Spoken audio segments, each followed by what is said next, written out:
Everybody listen to We're Not Wizards, because we are the best, and we're not wizards, no matter what anybody says. Goodbye.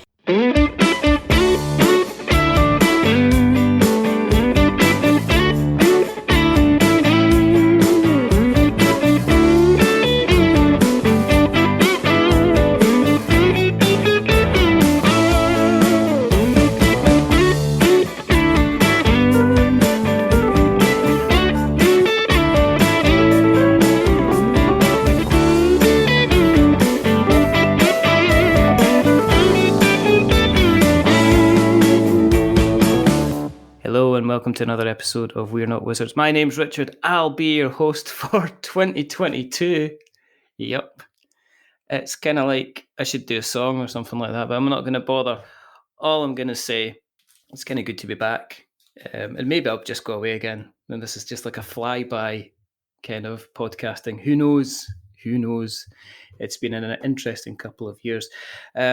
There's been a lot of things to be looking after. There's a lot of things to be running after. In some cases, there's been a lot of things to be chasing after. So I thought if I'm going to be talking about chasing, I might as well get the person who's the actual embodiment of chasing. I've got Chase Estep from Runnaman Games, and we're going to have a chat about a couple of things. But the main thing is we're going to chat about his good self. So how are you doing, Chase? Are you well? I'm good. How are you? I am. Yeah, it's June. June. It's been far too long. It's nice. It's nice and hot and sunny. First of all, whereabouts are you in the world? So geographically speaking. Yeah, so I am in Oregon in the United States. So for us, summer actually basically just started last week. It was raining up until last week, and then summer hit, and then it was 95. So, we'll take it. Is it like somebody changed the settings in SimCity? It was, yep. And it was just like a button. It was like, what's this, first day of summer? All right, perfect. Here's your first day of summer. There you go. That's when you realise that you're living in some kind of simulation. Yeah. And I was joking with somebody the other day with everything that's going on. It's like somebody's got, you know how when you used to play SimCity and you used to get bored and you used to go into the disaster menu and just put all the disasters on at once. Yeah. And it's like, that's the kind of the current timeline that we're kind of living in. Right. I'm expecting Godzilla to kind of turn up at any second. Let's go with a clean slate. Let's just kind of clear this all off and start over. Yeah, and then start off with a coal burning power plant again. seems to be kind of the way.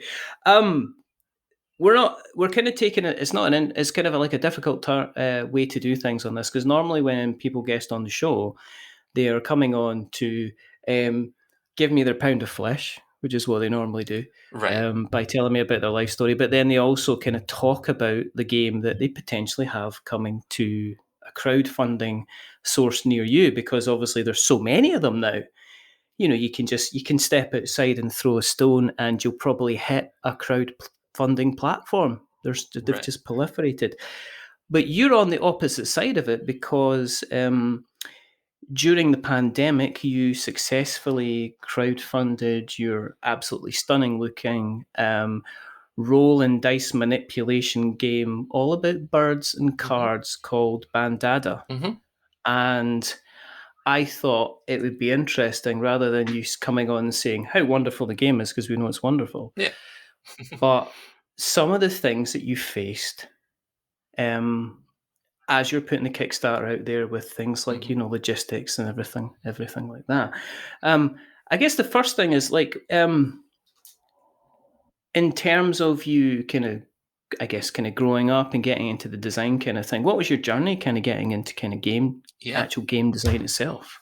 Yeah, I guess the journey part is kind of boring to start with. Most people, grew up playing a lot of family games like Sorry and Trouble, and not so much Monopoly, but just growing up, that was kind of my view of board games. So I didn't really get into them until just out of college, which is when I first played like Ticket to Ride and stuff like that. And then realized, there's a bigger hobby here of like actual interesting games that have stories and kind of do that kind of stuff. So I was going to say, what was it you did at college? Oh, so I studied marketing, which is what I work in now. Oh, wow. So maybe I Okay. did this backwards because I'm doing the interviews after the game is already published and everything. I So didn't want to maybe say. marketing isn't my strong suit. Um, I didn't want to say. I didn't want to say is don't quit the day job. But then it's yeah, like yeah. that kind of is your Maybe, yeah. your day job. Yeah. So yeah, I got into kind of the hobby side of board games, and with any hobby that I do, I tend to just jump Mhm. all in and really get into it. So once I started collecting a bunch of games, playing a bunch of games, designing was just kind of there as the next thing to do. So, jump on Board Game Geek. There's always contests going on there, and that's kind of what Yeah. started this whole process of what was originally called Flock and then Bandada. So. Have you got like, or did you have kind of like several games going at Mhm, once, and you then decided that Flock or Bandada, as it mhm. became at the time, was the one that was going to be? This is the one I need to work on. This is the one that's going to go there. Yeah, so I had a couple designs beforehand. One's called Asymmetry, which is on Board Game Geek, but it was made more for like a family project kind of thing. So Hmm. it is very simple, but I did a design for that, had it printed through Game Crafter, and gave some copies to friends and family. So that was kind of a fun little project. But for the contest, this was the only project that I had submitted to the contest, and luckily it got a good enough response from that it encouraged me to continue working on it once the contest was over. So yeah. What contest was it? Oh yeah, so this was the 9 card print and play challenge. So Oh, right. you Okay. only had 9 cards, and I think it was something like 20 components that could be added to it. So that could be dice or pawns or something like that. But the 9 cards were kind of the core of each design. Did you find that kind of being restricted by that, did that help with the design process? Yeah, Because I see some people, they're kind of like, they design and they end up with like so much mhm, stuff that you normally, the next conversation is, well, we had to trim everything back. We had to leave out these kind of mechanics. So with you right. side with that restriction, did you find it make it easier to kind of do the design side instead? I do, and I think part of that comes from my marketing background, which I forget the quote, but someone said, you know, your design isn't finished until you removed everything possible, or something like Mm, that. And so I kind of believe the same thing with game design, where exactly what you're saying. People start with their big ideas and, oh, they want to have this and this and this and this in it. And then they have to mm, start paring that back until they can get to what makes the game good. But with the mm. design restriction, like 9 cards, you don't have the luxury of throwing everything at it and then removing. You're kind of stuck like from the beginning. Yeah. Okay, I only have 9 cards. So let's do the absolute most that I can with these 9. Did you find it then? Did you find you got to the point an awful lot easier where you're able to kind of step away from it and say, right, that's it. I don't really need to kind of touch Hmm. this or play around with this kind of anymore. Yeah, for the contest part, especially, yes, because, I had the cards design. I knew that I needed 12 dice. So that was like half of the components that I could use or something like that. And Mm-hmm. so once I had those ready, I didn't want to add more information to the cards because that would make it too complicated or too difficult Mm-hmm. to teach. And so, yeah, there came a point when it was like, this is basically the most that I can do with this without making it unwieldy.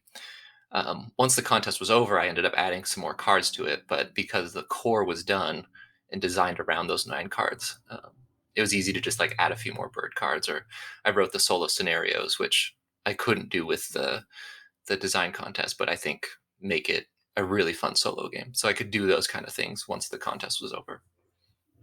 And did you base some of the changes that you had, was that based on some of the feedback that you received then as Yeah. a designer? Hmm. Yeah. Did you did you have any kind of epiphanies from people? They said, oh, maybe you should have 3 dice there, and you're like going, oh my goodness, you're so right, and I hate you. You're absolutely know what you're uh, talking about. there were a few things with some of the card balances, which design philosophy, I don't think every card should be balanced because then you get kind of a boring game. But some people Uh, pointed out that there were a few cards that scored way too many points compared to the other ones. And so I mhm. had to kind of relook at those and do some math predictions or probability kind of things and say, like, okay, yeah, these would tend to score a lot more points than the other cards, so maybe we should fix those a little bit. That's what feedback's for. Exactly. You wouldn't believe the number of games that I have previewed over the time where it's kind of gone back and said, this game bit, it's completely broken, Yeah. and you kind of need to kind of fix it a little bit. Yeah. Were you able to then use, as part of the I take it as part of the contest, you're putting the game out there for people to kind of print and play and have a play around with. Did that kind of help you get around kind of potential playtesting issues that you might have had with getting people together? I mean, where was COVID when you were kind of putting Bandada together, really? Yeah, I forget the exact date, but I think that contest wrapped up around November 2019, so kind of right before everything shut down. Right. So I did a little bit of playtesting online with that because the contest was kind of a short contest from when I entered it, I believe. So there wasn't a lot of playtesting during the contest, but I got a few people on like Tabletop Simulator to try it out, and I got my wife to try it out a little bit. But once it was over, then when I was doing the additional development for it, Tabletop Simulator was really helpful to be able to get it in front of people, playtest a few times quickly, and then kind of implement those changes. And you mentioned adding more cards to the game after the contest. So is the final product, is that a completely almost different beast from what you started off in terms of the contest itself? I would say the 2-player game and the like solo versus the AI are basically the same, almost exactly the same actually. Right. But the solo adventure, the campaign mode, is completely added onto it. And then how the rounds work, because there's more cards, you don't have to shuffle after, I believe it used to be after 2 rounds. But now you can go through 3 rounds and then shuffle. Which was another piece of feedback that people kept giving me was, well, you need to add 3 more cards because then you won't have to shuffle for the last round. But that was a specific design decision, so I want people to know that was intentional. Is that all the threads that you get in Board Game Geek now? Is why isn't there 3 cards so we don't have to shuffle in the last round? Yeah. I was like, because I want people to have the opportunity to see a bird a second time, so that's why it's there. Why birds? This is a great question that I get asked quite a bit, and I do like birds. I just released the first promo pack for Bandada, actually, which has birds from the Pacific Northwest, so birds that I've seen in my backyard, which has been kind of cool. But I'm not like a huge fan of birds, and so the way that came about was during the contest. I was looking at people submitting their designs, and they had this beautiful artwork, and they were professional graphic designers, and everything just looked great. And I was like, well, if I'm going to have any chance at winning this, I need to find some kind of artwork that I can use. And I remember seeing on, I think it was the Board Game Design Lab Facebook group, someone had posted like a link for public domain images that you could just search through and use. So I was like, okay, I'm going to find that, and I'm just going to look and see what's there and see what looks good. Because the illustrations remind me of something that you would see in kind of some kind of Victorian ornithological book. It's kind of like the style of artwork really appeals to me because it's got this kind of thing where it's a lot of it's obviously anatomically correct, but there's also in some of the illustrations there's this kind of ye olde worldy kind of exaggeration with some of the features on the birds, and you can imagine kind of flicking through a book in the library containing all of these illustrations. And I just I really like the fact that I think there's been a little bit of laissez-faire with the colouring as well on the birds, maybe a little bit. But it leads to kind of like kind of some really lovely, kind of stunning looking kind of art. I think somebody went, should we have some orange and yellow there? Yeah. Cool. Put some blue in there at the same time. Make the whole thing kind of look a rainbow. So the game went through the contest, and you got your feedback, and the contest finished. So what makes you decide then to say, right, actually, I'm going to take this to the next level and see about kind of maybe actually making it become a kind of reality. Did you pitch to any kind of publishers kind of first of all, or were you pretty kind of, I'm just going to take this to Kickstarter and kind of see what happens? Right. Yeah. So after the contest, I did a little bit of tweaking to the game, added those few cards, and then left it on Board Game Geek as a free print and play file. So anyone could go there. This is right when the pandemic was starting. So I said, and looking back, it's kind of funny, but I said, as long as the pandemic is here, because we thought it was just going to be for a few months, this will be a free print and play that people can download. And it's still there. It's still a free print and play that people can download with that original design and artwork. But because of that, it got shared by a few people online, and people started downloading it, printing it, playing it with their families, because that's all they could play with is, themselves with the solo mode, or maybe with a spouse, or maybe with a kid. So people were playing it and giving feedback saying like, oh, this is so great. It was really easy to play. I could teach anybody, but there was a surprising amount of strategy there. I really liked it. And it was 10 minutes and, it was fun. We played 3 games and it was really cool to see like all the birds and stuff. So getting that feedback and seeing people actually enjoy it prompted me to start looking at, well, maybe pitching it to people, or maybe, running it as a Kickstarter project or something like that. And so I did pitch it to a couple publishers through like open design days where they would say like, hey, we're calling for this kind of game. And I would pitch it to them, but no one seemed interested after a couple. So I figured, as with most things, I'll dive head in and I'll just see if I can do it myself.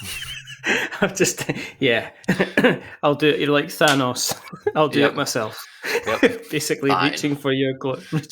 Exactly.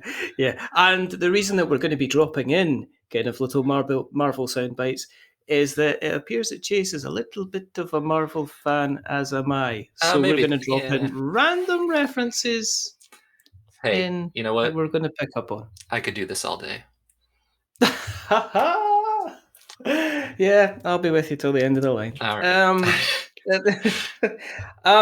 So did you? I mean, one of the things. I mean, you can't avoid the kind of, I guess, the swan in the room, which would be, Wingspan. So did anybody kind of go, oh, it looks like a card, or a smaller kind of cardy kind of version of Wingspan? Did you get anybody kind of come back to you with that at all? Yeah, more than a few. Surprisingly, not so much in the playtesting phase. A few people said like, oh, the artwork kind of reminds me of Wingspan, or Wingspan's really popular right now, so it makes sense to, to go with the bird theme. But honestly, because of the way I found the artwork for this, it was never really a factor of, oh, Wingspan's popular, so I'm going to design this. It was, I'm going to design this, and it kind of fell into looking like Wingspan. But yeah, people so have it said comes like, back to this whole marketing thing again. Like, you should really be thinking about, I didn't do it for marketing. Right. I did it because it was the only free. So literally, in effect, it might have actually potentially been about lizards. Absolutely. Or hippos, or or small feet, or different types of mice, or teapots. I mean, just depending on the type of free art that was available at the day. And not riding on the shirt tails of a game that sold over 1 million units then. Right. If there was a book called Teapots from Far Off Lands instead of Birds from Far Off Lands, it would have been a completely different game.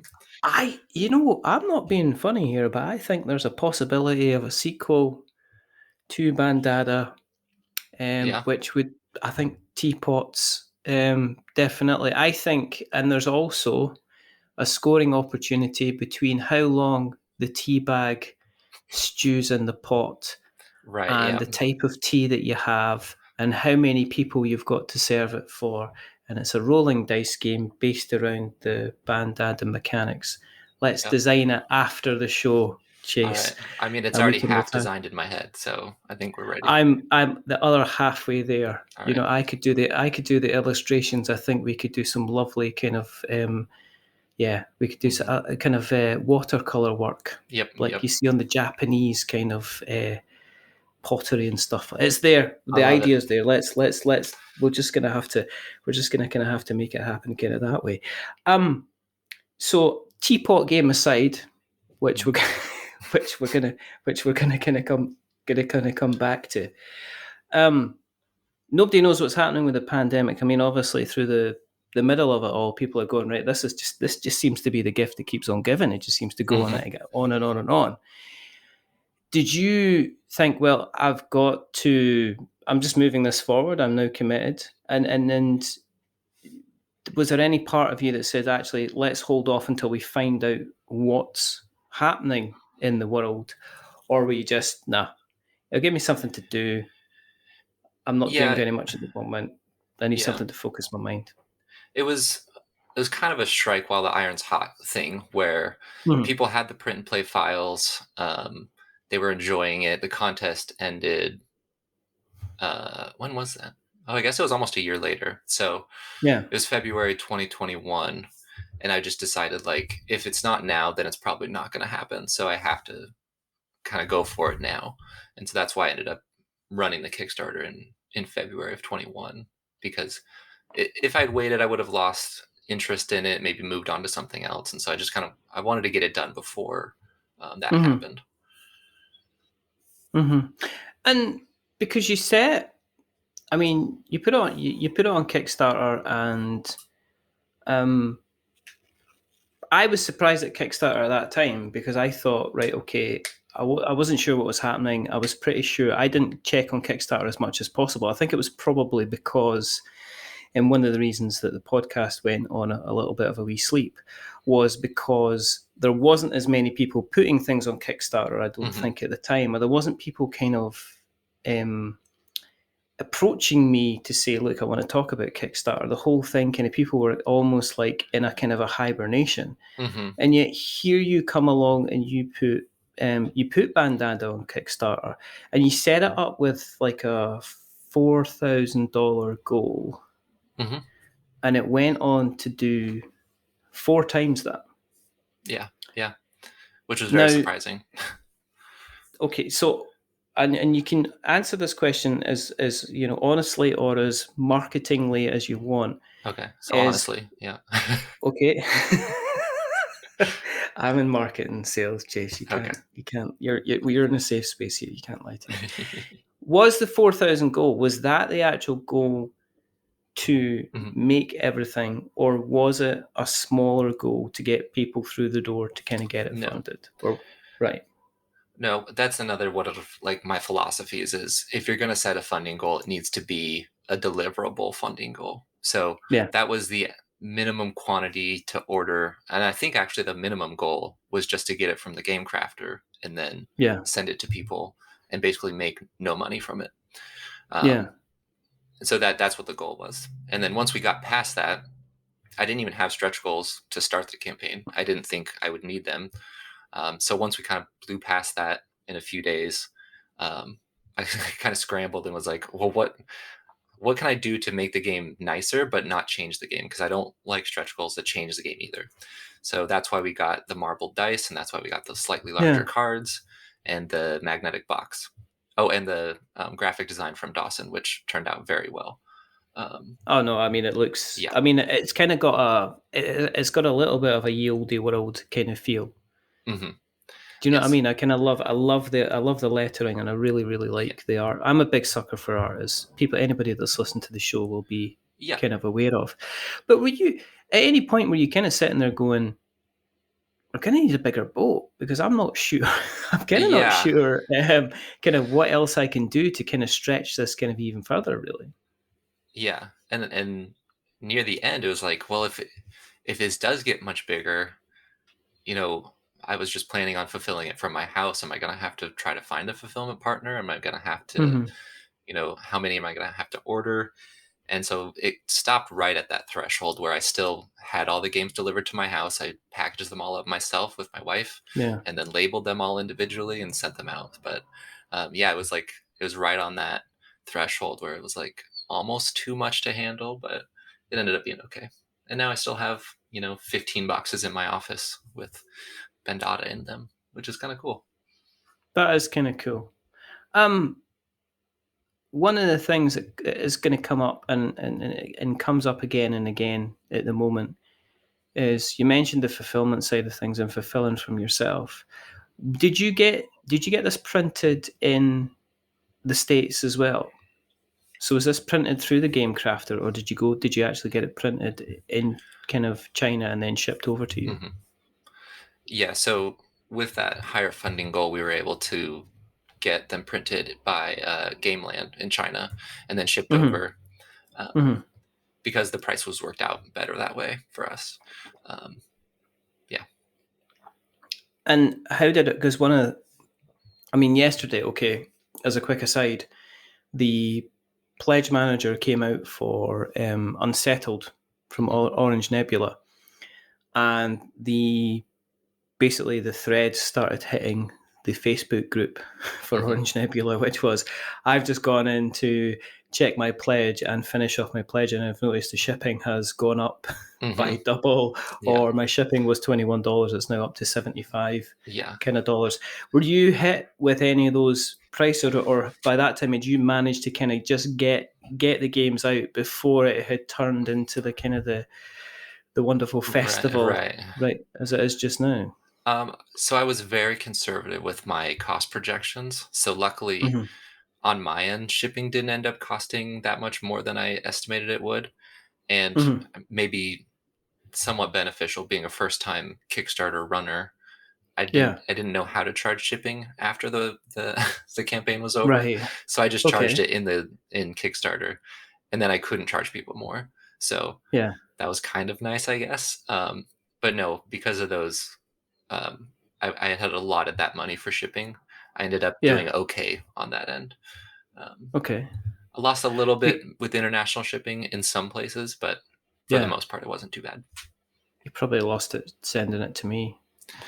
No, surprisingly, it was just a few countries, so it wasn't too bad. But well, that's okay. Yeah. That's okay. With the current situation being as it is, are you kind of glad that you managed to get out when you did, and you're not having to kind of stare down the barrel of the gun at the moment, which is kind of international shipping just now? Yeah, I mean, it was still bad when I got it. Like, it sat in the port in Tacoma for about a month since, like, from when it was offloaded to when I actually got it. So there was still a lot of delays from that, and like, trying to work with all of that stuff by myself, because again, I was just doing everything myself for the first time. So I'm glad it's over. I'm not sure that it's better or worse necessarily now, but I'm glad it's over. So did it? I take it. Did it wipe out potential kind of profit that you could have made, that you could have put back into Runnaman games then? The amount of profits we were going to get is pretty small anyway, and so I mean, I feel like I did a pretty good job with cost projections, and so we kind of hit all of those, and I made what I thought I was going to make from the Kickstarter, and then I still have games left over that I can sell, and that'll kind of go into the next project if there is one. All right, okay. So COVID is no longer a thing. Well, it is a kind of a thing, except not recognised as a thing. It is. It is. It is, and it's kind of like an invisible big marshmallow that floats about, and then somebody occasionally goes, "Oh, look, there's a really big marshmallow," and it's like, yeah, that just floats about. We kind of ignore it though. Yeah. Are you going to? How are you going to look at selling the rest of the product that you have? Are you going to be going to cons? Are you going to be have you set up an online store for it? Yeah, so there's the Runnaman Games website, runnamangames.com, that has it on there.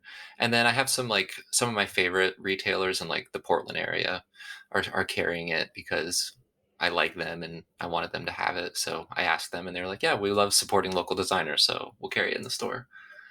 Beyond that, a couple stores, like one in Canada, one in kind of farther out in Oregon, have contacted me directly and said, we want to sell it. So they have copies now, but because it's such a small amount, I'm not doing a ton of outside retail sales and just kind of letting it trickle in as people find it.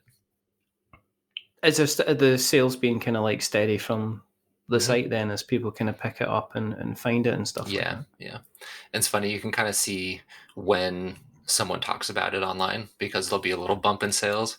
And so I'll search around and be like, oh, okay, yeah, the Game Table posted an Instagram post about it today. So that's why we got a little bump in sales. Or Before You Play posted a video and then we saw a bump in sales. So you kind of see when these little content gets posted and you kind of see little bumps.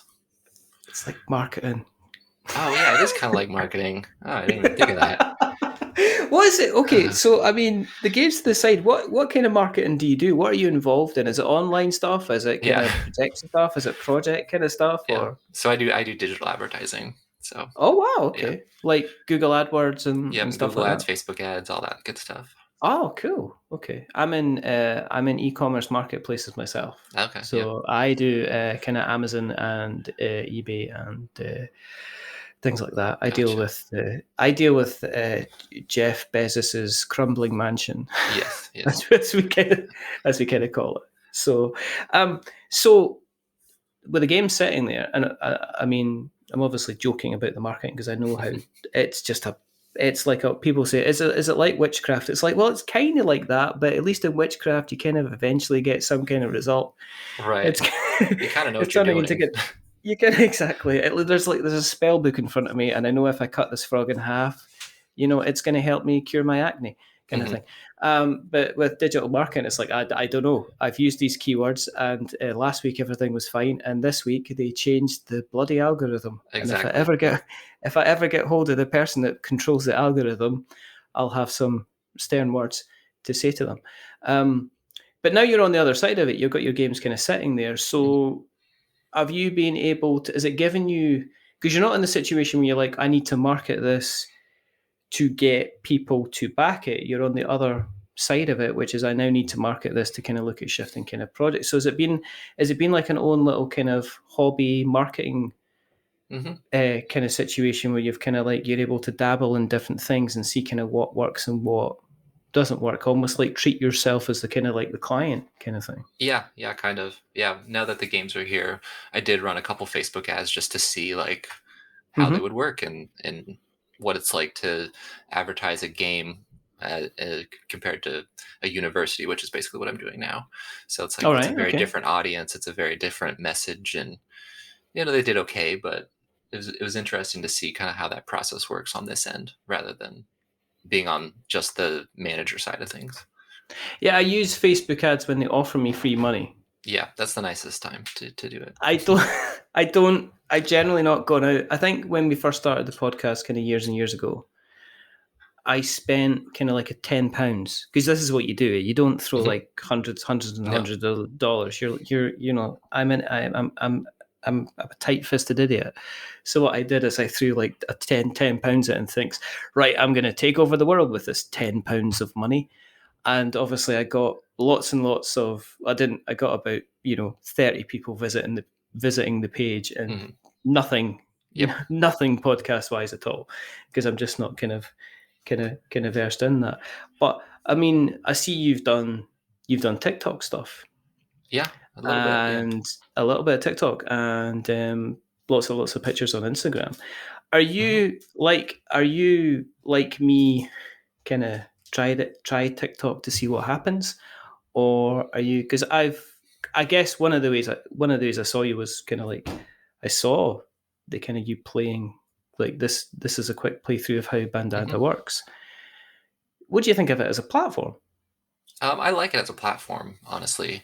On the personal side, I like it. It's the algorithm does a good job of showing me things that are interesting, that I think are interesting, and so when it came time to be kind of that content creator side of things with Bandada, it was like, yeah, let's try it out and see what happens. Maybe a video goes viral and I sell them all out in 2 days. Like, you never know unless you try. So, and those videos did okay. They got a good amount of views, nothing too crazy, but it's always interesting just to kind of play around with things and see how they work.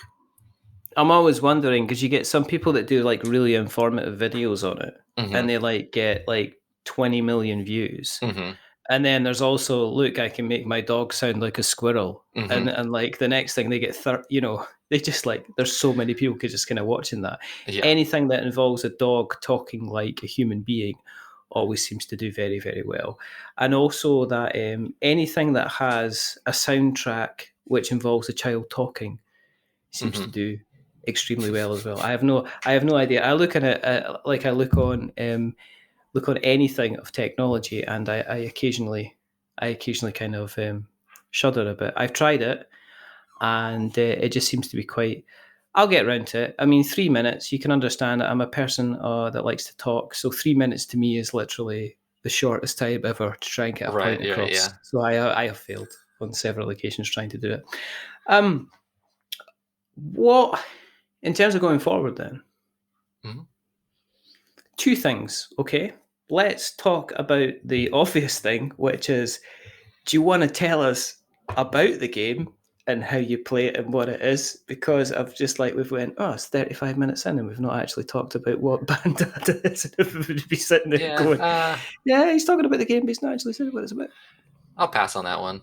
There's enough videos out there people can figure out how to play it. On. 30 sec. Give me All your right. elevator pitch, Chase. Don't let me Elevator track you pitch? down. That sounds like marketing speak. I don't know what that is. Oh, come on. Okay, give me your escalator pitch. I don't Okay, know. Give all me your golf pitch. I don't know.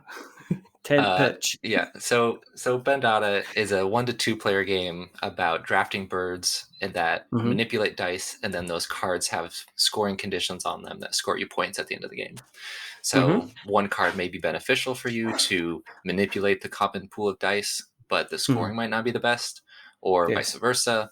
And the game is around balancing those actions and scoring to score the most points. And then there's 2 solo modes because I'm a big proponent of being able to play games solo. There's a solo versus an AI that takes 5 to 10 minutes, very quick. And then there are, I think, 12 solo campaign story missions that kind of walk you through a story in the box. So, and you've got hidden objectives. And hidden objectives and birdseed tokens, which I'm currently reworking because, all honesty, I don't love how the birdseed tokens work. Oh. Yeah. Okay. That's a bit of a shame. Because they're my favourite bit. I'm only... No, I don't... I'm only joking. I'm just pulling your leg. What's next? What's next? As it says Mickey Mouse, you gotta press a button first. What's next? I guess one of the questions is, where'd you get the name of the business from? Is it because you do a lot of running? Oh yeah. That's basically it. So in high school, I was a track and cross country runner, and I had a friend that wrote a comic about me, and they called it Runnaman, and I was Runnaman. No. So I was like, you know what? I'm just going to use this. I've used it since then as my gamer tag for anything, basically. On Twitch, I started streaming run-throughs of Super Mario 64, and my name there was Runnaman Games. So really, I already had the social media profile, so I said, let's just keep it going, and we'll have Runnaman Games. So, okay, why haven't you done a game about running then, Chase? Come on. Well, because if you think about it, that wouldn't be a very interesting game. Why? Well, of course it would be. Okay, right leg, we've talked about the teapot. Right leg, left leg. No, it's not. It's not. It's a resource management, stamina-based game where you literally have a card and you've got an ability to move resources around the body in order to decide. You've got to obviously go between you've got 3. Okay, let's do this, right? 3 parts of the body. You've got the mind part, okay? You've got the main body part, and you've got the legs part. And what you can do is, depending on where you are in the game, you've got to move resources between the head, the body, and your legs. Right. Depending on the game. So at some point, it's actually more beneficial to have the resources in your mind as opposed to having them in your legs, because you'll reach kind of pain barriers. You'll understand this if you're doing long. Yeah, you just running. Put that out of your mind. You should never allocate any resources to your mind, as far as I'm concerned. Well, I mean, you're the runner and the game designer, so you should know. But I'm just talking you could have different types of running, and you could define what resources you put in different places. Welcome to Game Design 101. There you go. So here's my question, Richard. Right. Okay. When is your game coming out? Because you've got at least 2 or 3 ideas now I that I know, but it's sitting down and getting them done, basically. I mean, that is yeah. where we are. I don't know. That's the thing, because I have a lot of ideas, and all these things kind of like take up a little bit of time, and then it's actually sitting down and kind of getting them done. And also, I have the dog, Hmm. and the dog is here, and he takes up an awful lot of time, and he might actually be at the door just now, Yeah. barking away because he wants my attention. So that. Has been games that there was like the Weather Dogs Gods game. There was kind of like the baking game. There has been like a dwarf game based around football, which I've just made up on the top of it. But maybe there is a running game. Maybe there is a making tea game. Maybe there is trying to record a podcast while you've got an anxious dog in the background type game. Who knows? These are all possibilities. And I think the most obscure themes and settings for games make the most interesting games. So maybe we're onto something. We could be. We should. We do not know. In terms of when, do you still keep up with the running then? Yeah, I went for a run yesterday. So not competitively anymore. It's more just for health. Is it just that do you go kind of go because I found my dog walking has gone from kind of like 15 minutes to take him out to make sure he does his business to actually 45 minutes to an hour depending on how I'm feeling, just to kind of like clear the mind. Yeah, for sure. And that's honestly when I do a lot of my like game design thought process. I'll listen to Board Game Barrage or something like that, and then as they're talking about games that I'm running, I'm just like going through ideas and mashing mechanics together in my head, and that's kind of like the best time for me to think about those kind of things because nothing else is really happening. I'm just in my zone running and thinking. Yeah, I mean, sometimes when I'm walking, I'll listen to music, but that's because I want to listen to music. But other times I will just not listen to anything at all, and I'll just walk about and appreciate. Sounds strange, but you appreciate the kind of like the surroundings, because it's very, very easy if you're just having a walk or if you're just having a run to actually go, actually, there's a really nice set of trees over there, or that's a really nice little river, or I really like the look of this building kind of thing, or I didn't realize that classic car was kind of parked there. Or sometimes it's just a case of just mulling over your thoughts and kind of clearing out your kind of brain, which sounds like a weird thing, but I think you can be so switched on all the time. Right. And I get this problem where sometimes my brain has just got the fireworks going that occasionally I need something to come along with a bucket of water and just pour it over the top and kind of like just put everything out and just, and I find it kind of like doing the walking, because my wife will say to me, "Oh, you've been out for ages." It's like, well, I didn't actually notice. Right. Exactly. Before I realized, I remember leaving the house. I remember coming back into the house, but I don't really remember the kind of the part in between. Kind of going it, if you know what Which I mean. is nice sometimes. You just kind of lose yourself and have some time to yourself. Exactly. So, yeah, as I was saying, so game wise, I mean, you kind of left the statement hanging in the air that it might be another game or there may not be another game. So are you, I mean, now with people kind of getting back to playing kind of on a face-to-face basis, are you deciding to kind of maybe I'm just going to go back to maybe the playing the games and enjoying the hobby again, because I missed that side of things, which a lot of people, or do you have a couple of other games that you would like to kind of get out there? Yeah. Definitely playing with, my old friend group in person has been a nice thing to get back to that we didn't have for a long time. And so I'm trying kind of just to enjoy the hobby right now. Being a designer, publisher, fulfillment warehouse is a lot of work. And I was at the point where I kind of felt like if I jumped straight into another game, I would lose all passion for this hobby because it would just be a job at that point. So taking a step back, just playing some games and enjoying the hobby again is kind of the focus right now. I do have a few ideas that I'm mulling around, but nothing near a final state to be put on Kickstarter or even really play tested at this point. But yeah, if I do another game, it'll be something that I really want to play. Trying not to do the, oh, well, I had a successful game, so now I have to put out a game that everyone will like, because I got to ride the wave of interest and make sure it hits these key demographics. And, it'll always just be stuff that I want to play. So. Yeah, I have seen that, and I have seen people kind of, isn't it what they call the difficult second album? Mm-hmm. Yeah. Where you have that really good kind of bit of success, and then the second thing that comes out, it just doesn't hit the kind of the mark. I think I'm trying to think, the guys that did the company that did Dwellings of Eldervale, Mm-hmm. I think they had obviously a massive campaign with that.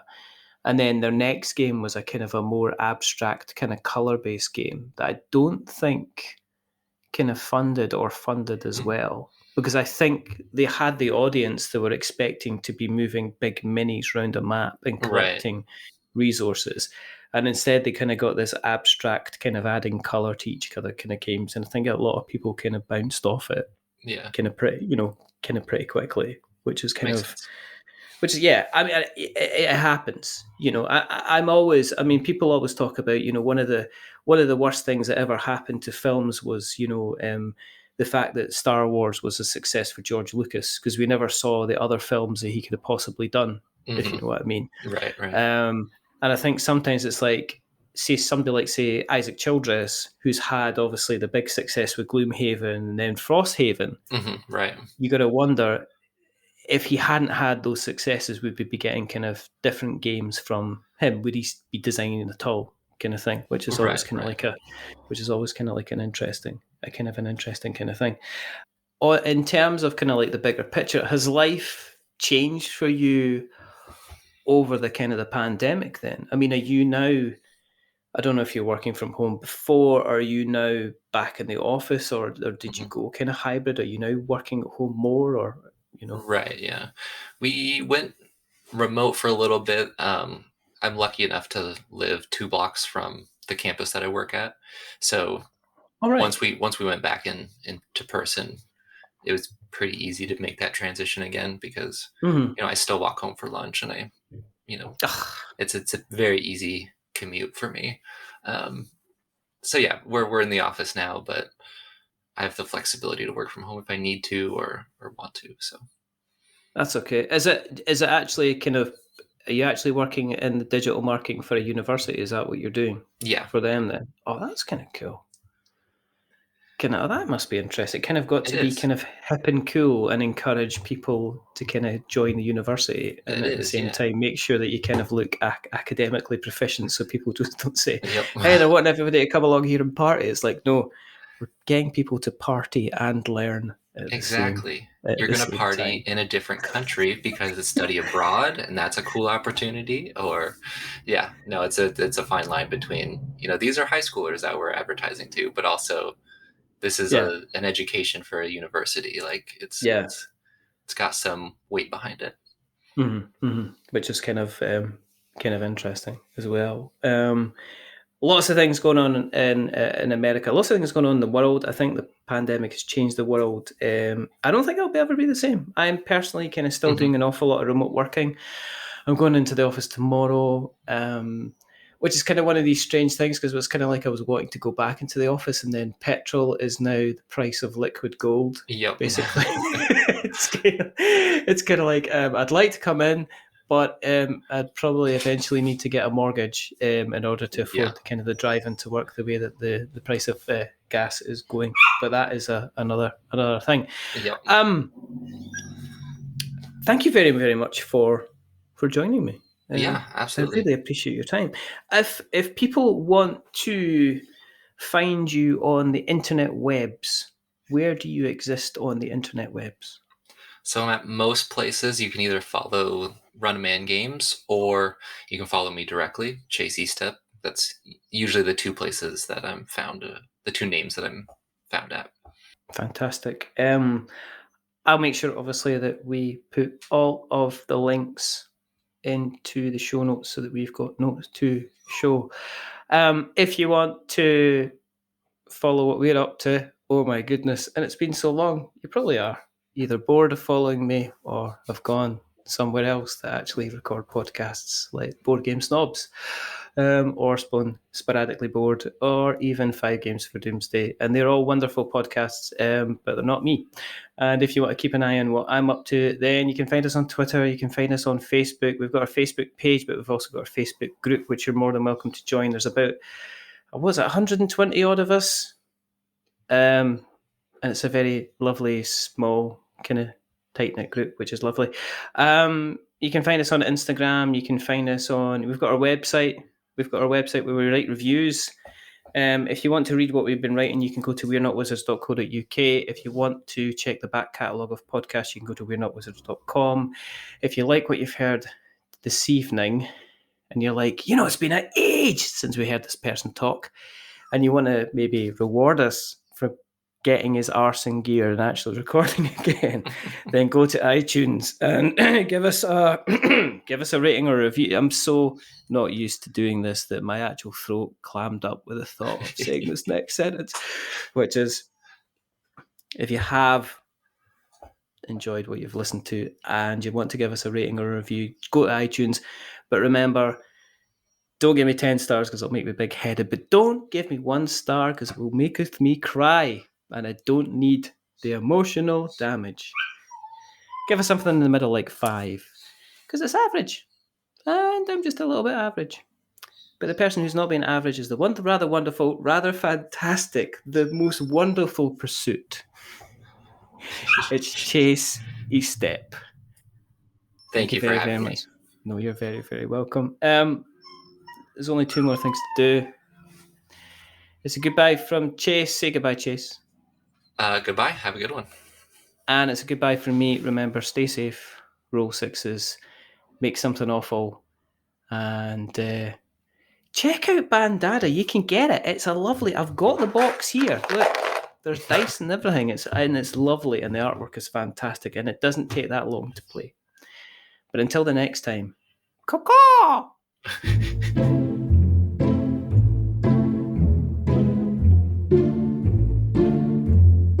A wizard is never late.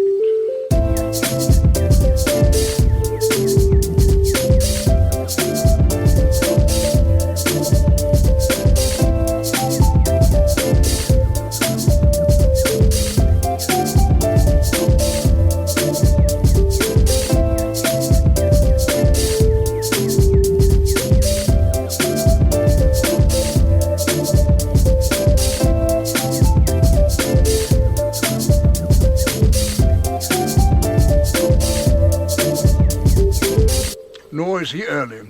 He arrives precisely when he means to.